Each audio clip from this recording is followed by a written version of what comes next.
Hola, colegas. We are back again with another episode of Offside. And today we have a very special guest with us. Last week we asked you guys who you would like me to collaborate with, and you said a purist. So we reached out to the purist, and the purist was very kind to say yes. We decided to choose a topic which is why is Barca playing so well under Hansi Flick? Is he a changed person? Did he learn something? So welcome Jaleel. That's the purist. Very nice to have you. Welcome, Dom. Yes, it's like the Avengers assemble lineup. We are here with the tactical stuff. What's different about Barca now compared to what we have been seeing for the last couple of seasons under Xavi and maybe even before that? Without further ado, Dev and Purist, I will just transfer us to the tactics board and let's get started. So what I want to do first is go from the very basic things. Now, what you see here is Barca in a kind of a 4-3-3 formation. Contrary to the popular belief, has been more of a 4-3-3 kind of guy. So I want to say 4-3 default, and I will say 4-2-3-1 situational. So far, in the first couple of games, and obviously in preseason as well, what we have seen Flick do is set Barca up in a more default kind of 4-3-3 formation, and then as we move into the game and players start moving, you do get this situational 4-2-3-1 where your left center midfielder will drop deeper, assist the build-up, be the primary receiver even at times. So this is your Pedris, Casado next to your Bernal, for example. And then the third midfielder would float around and be in this area, up in this area of the pitch, have that freedom to move across the final third and maybe even have a box-to-box nature, meaning he can drop deeper, he can go higher, but he has that freedom to do so if he chooses to. Now, Flick's 4-2-3-1, basically what we talked about before, Dev, on our channel, is you have one player, which is the primary progressor and primary receiver. You have the tempo set kind of recycler dueler. And this is still true for his Barca, although it's far more situational. So what we see here is a lot more fluidity in the movement, and we see a more standard 4-3-3, but also a 4-2-3-1 when the team deems it necessary. So I feel like this is one thing that we have seen that we have to highlight as a general sort of structure for Barcelona. Now, this is obviously not set in stone. This is not how Barca will look like at all times across the phase of play, because it is very fluid. It does change a lot, and it depends on the game state. That's what we have to highlight here. One other thing that we have seen for Flick is what people keep saying is the clear idea, right? A clear strategy kind of thing. And I want to expand on that note a little bit, because so far, so we've done a lot of analysis on Flick already. But what I've noticed so far is that Flick has clearly defined the areas of the pitch that he wants to influence and the way that he wants to influence them. So first of all, what I will do is I will divide the pitch into several different areas that I want to highlight here. So the first one will be the blue one, which I kind of call the verticality or the progression area. Now, Barca here in this area, this is where most of the verticality for Flick's Barcelona actually comes from. So in this area, you will have the center backs, mainly the defenders, be the progressor. So progression and verticality area. So that's what we'll call this area. There we go. Good. So this is where the most of the verticality comes from for Barcelona. So this is where the players will be highly vertical, very progressive, and they will aim to access those primary targets from here, right? The next area I want to highlight will be the possession area or the domination area. Okay, so this will be here. Now, under Flick, we have seen is a lot of emphasis, let's put it that way, a lot of emphasis on the middle third of the pitch. This is where you will see Barca's best players occupy this area the most. Even the wingers will be situated in this area, and Barcelona will play through that part of the pitch a lot. So the progression goes into these areas right here. It doesn't go directly into the front line. It goes into the middle third, and the ball spends a lot of time in that area as well. Let me just get the ball. So the ball spends a lot of time in this area in particular. This is where Barca's biggest talents and most quality gets to be fumbled in. So even Lewandowski, for example, or Lamine Yamal, we know these players do move a lot, so they will drop deeper. They will go into these areas and occupy those areas quite a lot. Now, moving forward is what I will call the inversion or the playmaking area. The right wing is not where the width comes from, right? This is generally not where Barcelona will spend a lot of time holding the width and being very high and wide. Instead, what we have is the inversion area. And this is basically the Lamine Yamal area. But also, Koundé, being the profile driver that he is, he will mostly focus on deep distribution rather than just being an overlapping presence and then be the player to cross the ball a lot. So what he will do is he will move a bit higher up potentially, and he will also deploy the passes from, maybe I can expand this area to a bit here. So he can maybe deploy the passes from this area into the box. Lamine can do the same thing from this side, and Barcelona will have their distribution and playmaking from this side of the pitch. And then finally, what I will call the width area comes from the left. And this is basically because of the profiles of players Barca have. They do have Rafinha, a left footer on the left side, who tends to be a bit more wider, tends to go wider. Obviously, he can invert and does invert into this area more centrally, but he will go up here and then he will deploy crosses into the box. So when you look at Barca's crossing map, most of the crosses on the left come from a very high and wide area, but the crosses from the right come from the inverted areas. So this is the main Flick idea so far. Jalil, any initial thoughts on this? How do you see Flick set up? How do you see the structure? Have you noticed any of these things to be true in your own analysis? Absolutely. I think the vast majority of that is completely true. A couple of things I'd probably add is that the kind of asymmetrical nature of it. So typically, Koundé is going to be coming a little bit inside to sometimes look a little bit like a back three, although he is doing a lot of running into sort of the half space as well in order to provide that passing lane out to Yamal. And of course, that allows Balde to push up a lot, and then Rafinha is coming inside. So there is a slight sort of asymmetrical nature to it. And I really like that because obviously it suits Yamal. We're going to come on to differences with Bayern later, but we don't have both wingers coming inside all the time in this system. Yamal is hugging the touchline quite a bit so that he's got space to receive the ball to feet and attack defenders.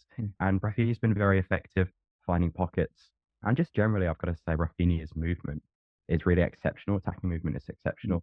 He very intuitively seems to know when to stay wider and receive balls for crosses like you were talking about from those wider areas, but he is also doing a lot of receiving between the lines and finding little around the corner passes and things like that.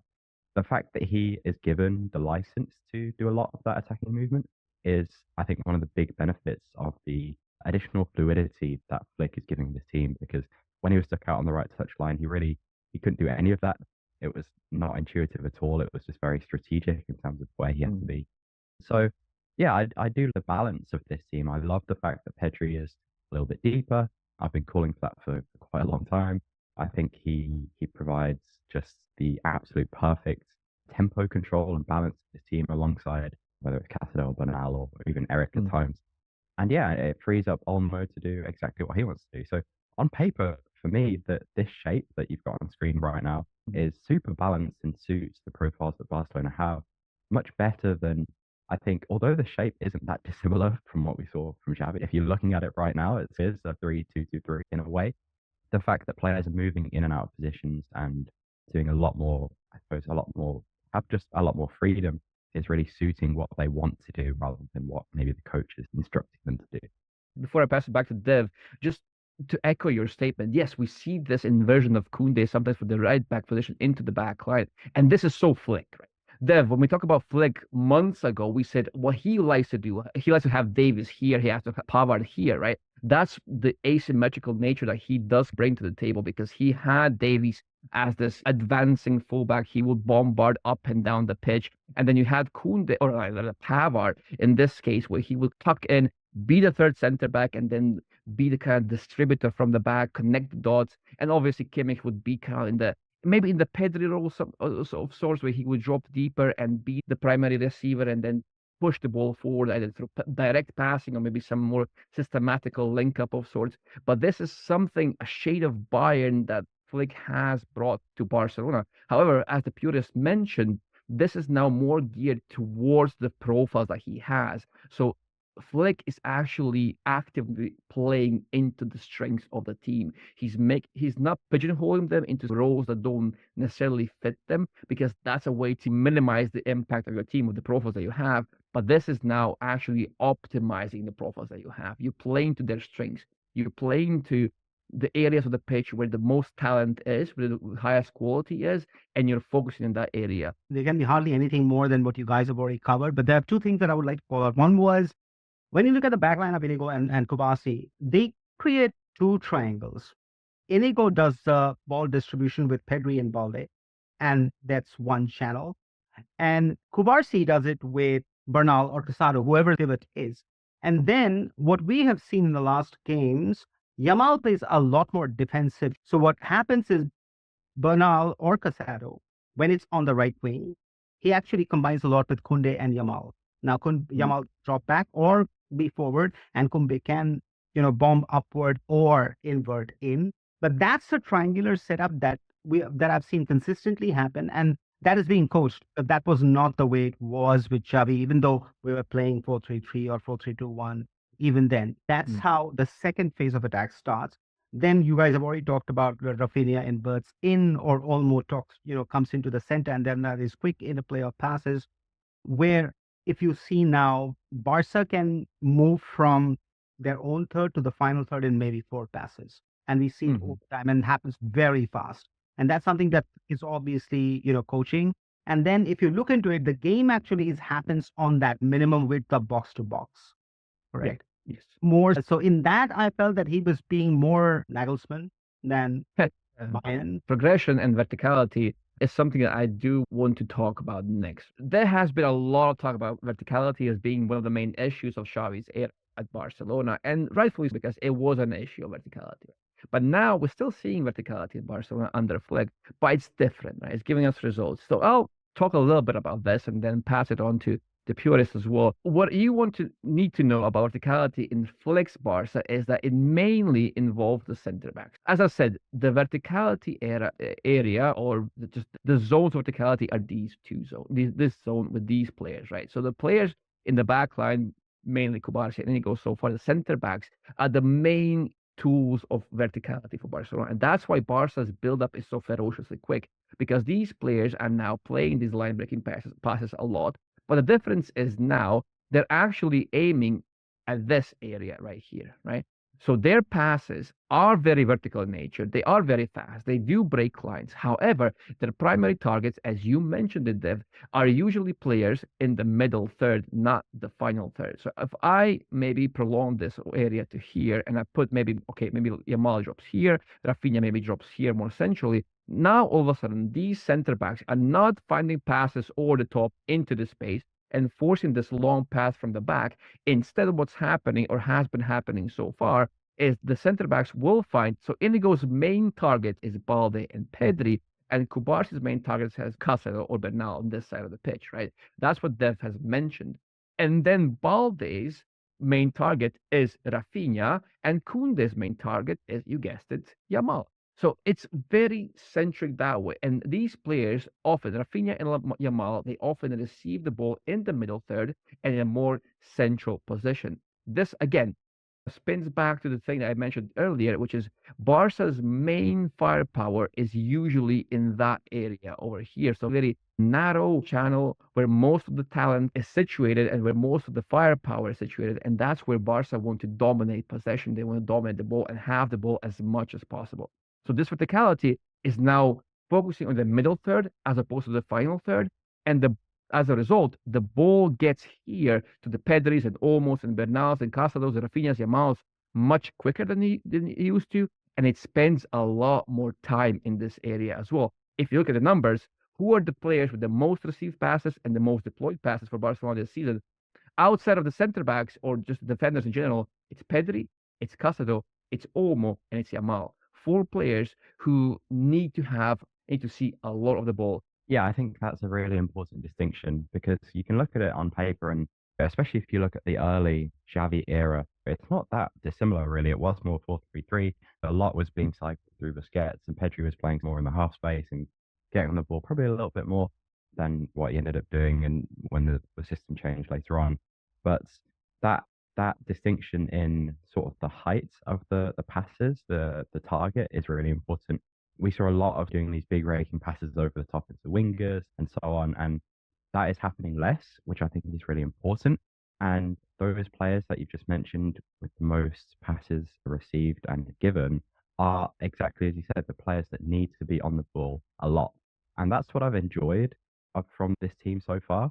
The fact that players that need to be getting on the ball that have the highest quality in how they use it, specifically Pedri, specifically Yamal, are the ones getting on it more often. I mentioned the sort of central emphasis, and that is absolutely there. And I think the sort of courage that Flick is having to deploy so many players in that area is what's allowing for a lot of the good football that we're seeing in between the lines, the combinations and stuff. We're often having just the two centre backs behind the ball, which very few teams do. If Koundé's made that half space run or Yamal's come inside and Koundé's gone outside, whatever, we've got a rest defense of basically 2+1, which is really brave, but it does allow for a lot of those progressive passes to find their targets accurately and for more combinations to happen. And I think that was a big problem with the Xavi system, was that although those players were situated in the half spaces and they were looking for those passes, the numbers weren't there.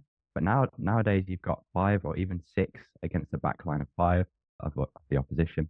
And so you're creating those numerical advantages in the middle, which also does allow for some wide progression as well. So when when teams stay narrow to try and deal with those overloads, we are seeing a lot of passes out to Balde and then inside to Pedri and then maybe back over to Koundé, who's completely free on the other side. And what that means is you're giving the opposition a lot of different problems. And if they stay narrow, then you can go wide. If they shift to one side, then you can switch to the other side. And so there's a lot of different areas in the middle third of the pitch that Barca are able to access with this structure. And that is what is making life so hard for the opponents. And then obviously when you've got quality players like Olmo or Rafinha receiving between the lines who are able to turn that into danger pretty much immediately, then you create a lot of chances. And that is certainly what we're seeing, is a lot of chance creation through those players, purely because they're given the numbers and the unity to actually, so that does have some defensive knock-ons that we can probably talk about, because I do think that despite the promising attacking play, Barca's defensive structure will have more problems than we're seeing right now. In fact, I think there's the hint that things are not entirely super solid, which, don't get me wrong, is sort of the emphasis from Flick. He understands the risks that he's taking, but better opponents will probably highlight those issues a little bit more. But purely in terms of the attacking system, like I say, I do like the opportunities that this shape gives to those players to get on the ball and make a difference more often than probably what we saw under Xavi. Dev, I will just quickly address the other thing that you mentioned, which is the narrowness of the attack. I'm going to put here compactness as the next kind of focal point of our analysis. And yes, the Purist already mentioned it. This kind of central focus does isolate the wings often, and we have seen the overload to isolate under Xavi, which would look something like this, where you would have one side of the pitch completely piled up and overloaded, and then you would have the winger on the other side kind of being on his own and waiting for the pass to be in a 1-1 position and can attack that space. But what we are seeing under Flick now is something slightly different. It's still the overload to isolate tactic, but I'm not sure if this is going to be a constant thing under Flick, but so far, the overloaded area has always been this middle third of the pitch, right? So the overload actually happens here, right? So this is the overloaded area, and this is where Barca put their place, and then they either have Yamal or Koundé on one side, and they have Balde on the other side.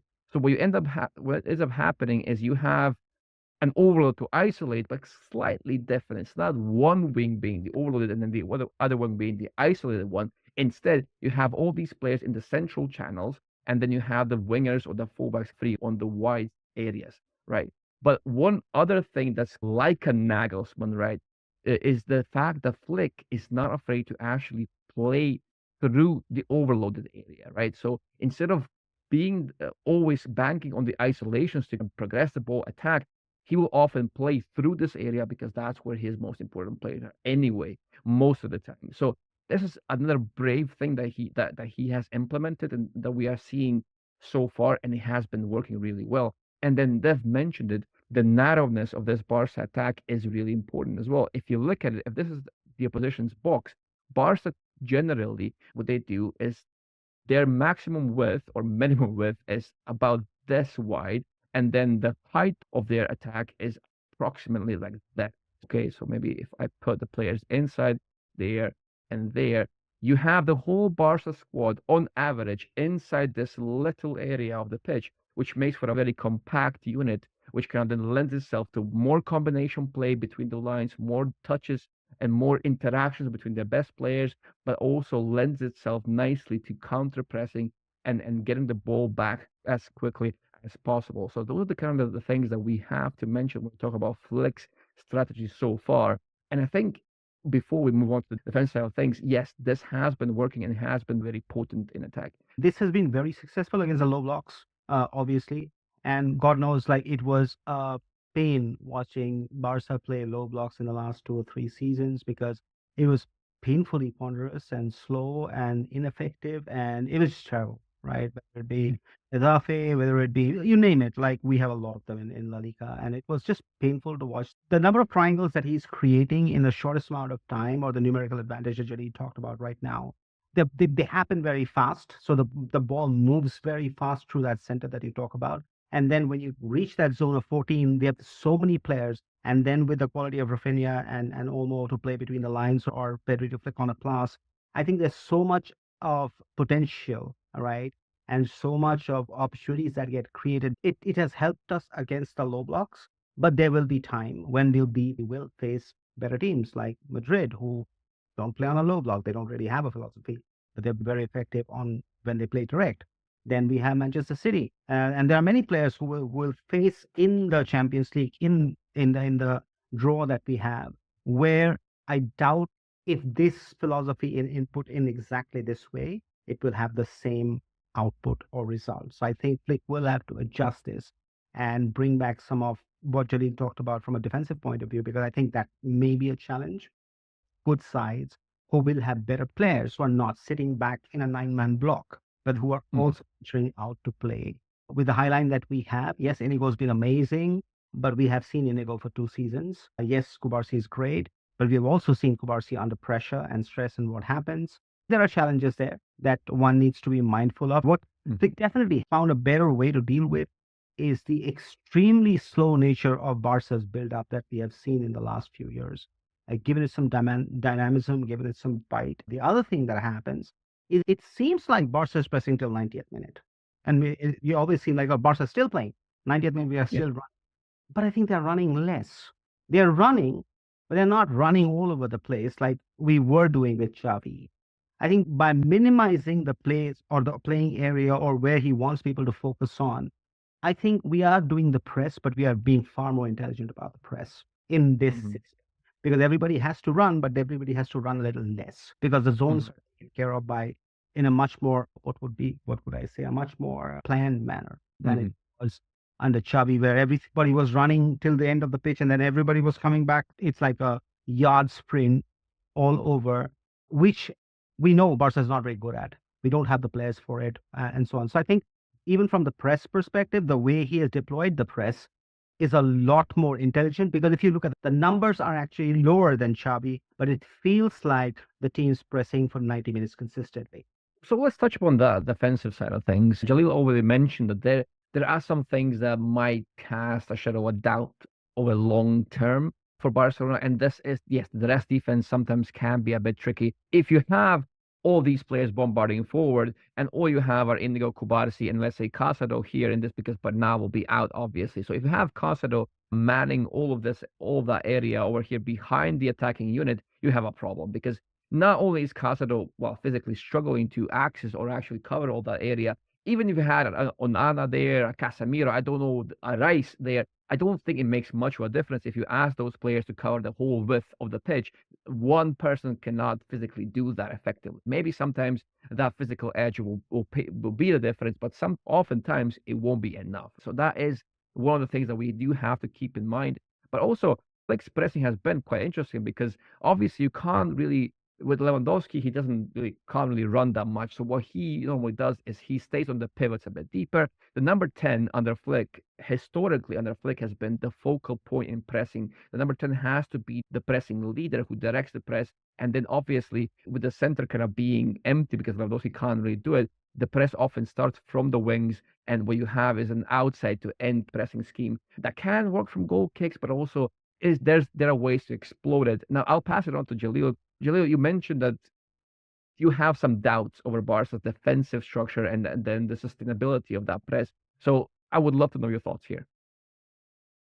Yeah, so first of all, I gotta say, I really like the idea behind what he's doing with Lewandowski and what he's doing with the wingers, because when we think about can a centre forward do a modern pressing job, we do imagine that that means that they have to press from the front and press the centre backs. But the really smart thing that Flick has done is, like you said, Lewandowski drops alongside Olmo. They press the two pivots because most teams will build up with the 4-2, and then the wide players press the centre back.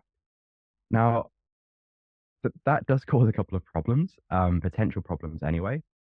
Although it solves the issue of obviously having to press, and both Rafinha and Yamal are very good at applying pressure, it does create a couple of issues for the fullbacks.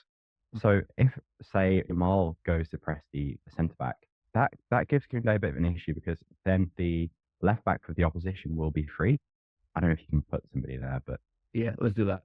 so we're not talking about imaginary players. Yeah, there we go. There we go. So this would be the fullback. I can change his color. It just takes me a while. There we go. Athletic club player, maybe. I don't know. There we go. Yeah. So that player will be left free once Yamal makes the press. And if the opposition is smart enough to find them, maybe through a third man pass through their left pivot or something, then that gives Koundé an issue. Does he press them? Or does he worry about the player that's almost certainly behind him, the left winger of the opposition? And that moment of doubt has been a slight problem on some occasions, even from static situations like goal kick, because Kabasi has to figure out, okay, do I come across? If he does, then Inigo and Balde and everybody has to shift across.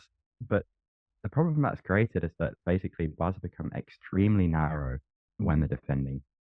And that's allowed a lot of space to appear on the other side of the pitch. And so if the opposition can get that first part right of creating doubt in the fullback and then creating space to switch the play to the other side, what we're seeing is that right winger ends up in loads of space. And this happens from static situations like goal kicks, but it also happens in general play because Barca's back four is super narrow. And so essentially, it even happened against Valladolid a couple of times. And although it finished 7-0, at 2-0 or 1-0, they got opportunities by unlocking one fullback, switching over to the other winger. And then because Barca's line is both narrow and high, there's a lot of space to attack essentially. And it isolates Inigo and Kubasi 1v1. And I'm not confident at all about Inigo defending that space personally. So essentially, there's a lot of risk when you do this. If you imagine, so if Balde was to tuck in quite a bit, which tends to happen, Barca will, if the ball is on that side, then you can see there's three major problems there. Is the right winger, the two centre forwards are causing problems both in terms of width and in terms of depth.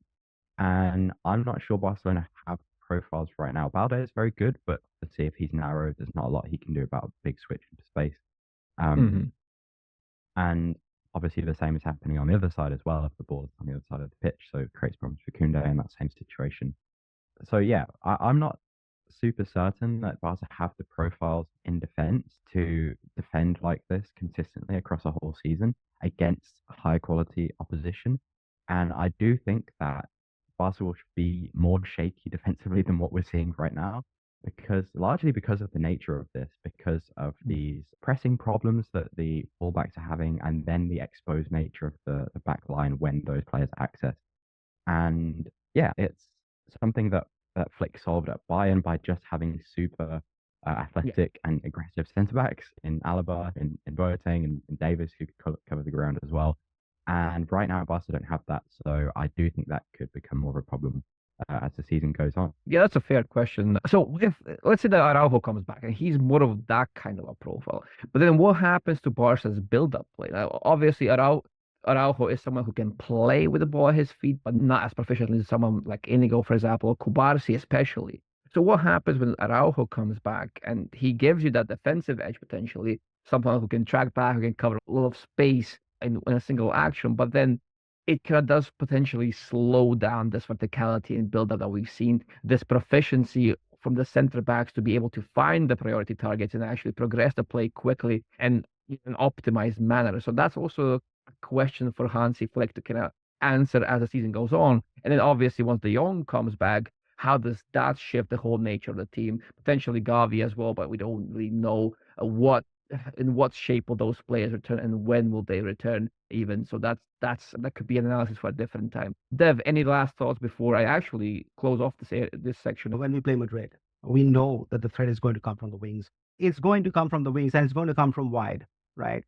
And I do agree with him that we probably do not have the skill set that is required or the people that are required to defend in this narrow way that we are operating in. It's definitely solved the problem for us, but it will not solve the problem against every team. And I'm very curious to see how Flick deals with it. Now, to your point, when Araujo, Gavi, and De Jong comes back, what happens? Common sense would say that Inigo makes way, and then between Pedri, Casado, obviously you will feel like Casado makes way for a De Jong or a Gavi, right? That's basically what probably would happen. And generally, those players have a lot more ability or physicality to defend and go for the fight and go for the duels and so on. So hopefully that's going to make a point of view. And then what we can think about is maybe that solves some of the issues. But given the squad that we have, which is not the most robust squad, if you look at it from that perspective.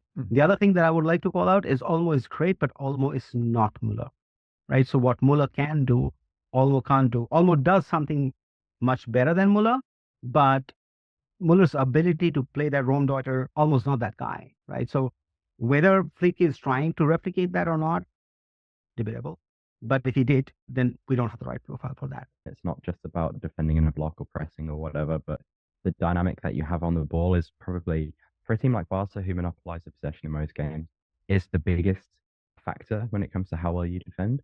And when you talk about including Araujo to improve the defensive side of the game, actually there's sort of a double-edged sword, because the security that you have in controlling the game from the base is massively important in your ability to prevent transitions in very delicate areas. One of the big problems that I think Xavi's Barcelona had towards the end, when, say, Pedri was injured and De Jong was injured and so on, was that Barca had very little security in those deep areas. And the level of consistency in how they would break lines with passes, how they would identify the free man, and so on, was actually what led to a lot of defensive issues, because you would turn the ball over in poor situations. It also led to a lot of the sort of tepid passing that you talked about earlier, the very slow and laborious football. But defensively speaking, it also led to a lot of issues. And so I think when you're talking, just as a general point, really, when you're talking about how to prevent transitions when you are playing with a very offensive stacked lineup with a lot of players ahead of the ball, one of the main things you have to think about is, how do you remain secure and how do you make sure that your possession phases are actually successful? Because if they are, and you break lines and you make it to the final third, then you're in a much better position to counter press. Obviously, you can use those players ahead of the ball to counter press. It's not as simple in my mind as just putting more defensive players on the pitch. Sometimes I think for Girona, for example, or even for Xavi's Barca at times, Eric Garcia, although he has defensive issues, the quality that he actually gave you on the ball meant that you didn't have to defend as often.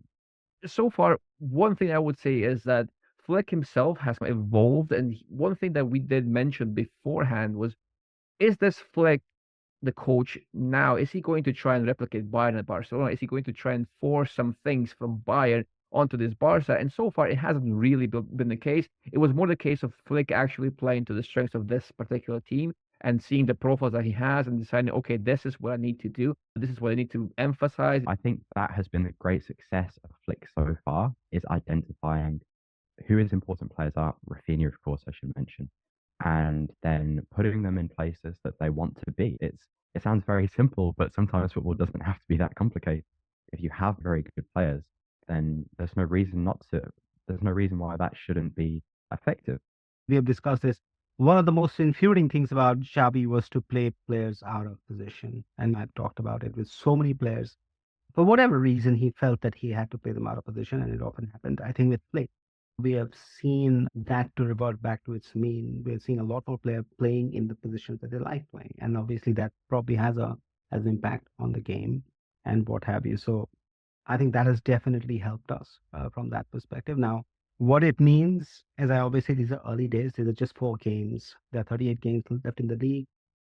many more somewhere else. By the time the season ends and we have played 60 games, ballpark average, we'll really understand which systems are better and what's best for Barca and what makes Flick successful or not. Given that we have significant squad challenges, right? And that's not going to go away at least until this the winter, where maybe we'll have 1:1, maybe we'll buy a few players. Who knows what we'll do? But let's assume that happens. Where do you think? What is the ceiling of this team? High quality squad that has has some profiles, has the quality in certain areas, has the potential in other areas. Yes, all that's true, but we don't have the sheer numbers. We do have the bodies to cover. When you spread a team thin across 3 or 4 competitions, it's an issue, right? It becomes a very clear issue. Now, the ceiling of this team, let's say if we plug the defensive midfielder hole, if we create that single pivoting aggregate, I don't know what path the club will take. But if they do target those profiles that Jalil said, like that defensive midfielder next to Pedri, maybe still a left winger, because if you play Olmo as a number 10, obviously Rafinha has been really good, but the club will be looking at a left winger, I feel like. And then obviously Lewandowski, being the age that he is, you will be looking to replace him with a high quality player. Is it going to be Ansu Fati? We don't know, because that's still a very big question mark in our season. Is Ansu going to be fit and firing? That's a huge question mark. We don't know if he's going to be that or not. The start of the season has been superb. Now, can we sustain that? Because that we spoke about this a lot. Xavi himself had very promising spells early on in his tenure.